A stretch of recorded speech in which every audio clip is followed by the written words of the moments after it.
Well, good morning. It's Monday, 6 o'clock here on Breakfast Television. A popular summertime attraction in Abbotsford has been destroyed by an overnight fire. Let's go to Abbotsford right now. Greg Harper is there. He joins us live with the latest. Greg. Morning, Kyle. Just outside Man Farms in Abbotsford this morning. This is a very popular destination for families. This is a family-run farm, but the damage to it very extensive after an overnight fire. Right now, we're watching firefighters take apart the top level of this barn. This is where the fire was at. It happened around 1 o'clock this morning. This is a farm that has a very large children's playground, a petting zoo. They sell fruit and vegetables. There's you-pick berries here as well.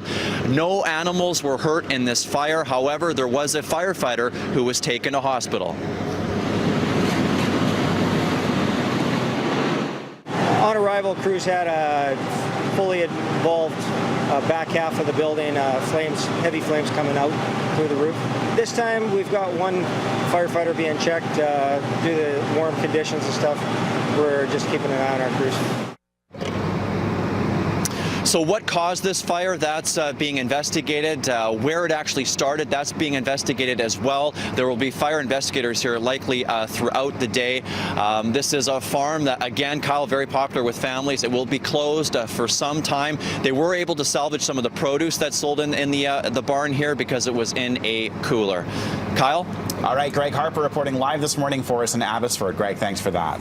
After days of high temperatures, Metro Vancouver is sounding the alarm over air quality. It has issued an air quality advisory for eastern parts of Metro Vancouver and the Fraser Valley. High concentrations of ground-level pollutants have been detected, and that's expected to last for a few days. Metro Vancouver recommends avoiding strenuous outdoor activities, especially during the mid-afternoon. Most at risk are infants, the elderly, and people with chronic health conditions.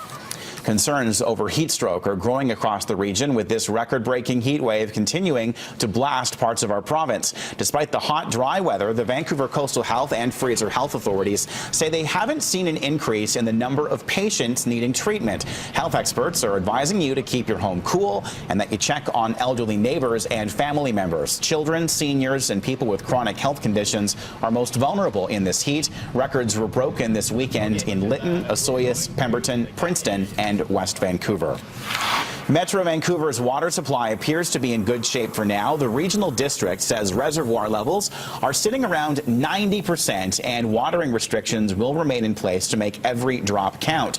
Depending on where you live, lawn sprinkling is now only allowed before 9 o'clock in the morning.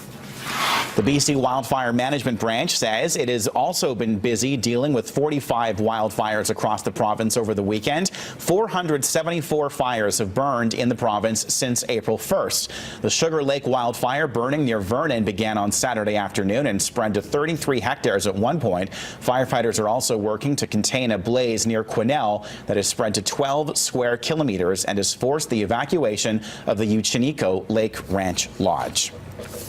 A woman is on life support in hospital this morning, and homicide investigators are looking into what put her there. RCMP were called to a home on 32nd Avenue in South Surrey over the noon hour yesterday. They found a woman in medical distress. She was airlifted to hospital while a man was taken into custody at the scene. Police say the two did know each other. The integrated homicide investigation team has taken over the case. Still in Surrey, RCMP are investigating reports of people in two vehicles firing guns at each other on Saturday. A white Nissan and black Mercedes were spotted weaving through traffic around 139th Street and 88th Avenue. Hours later, in a separate incident, a number of cars were hit by bullets at Scott and Wade Roads in Delta.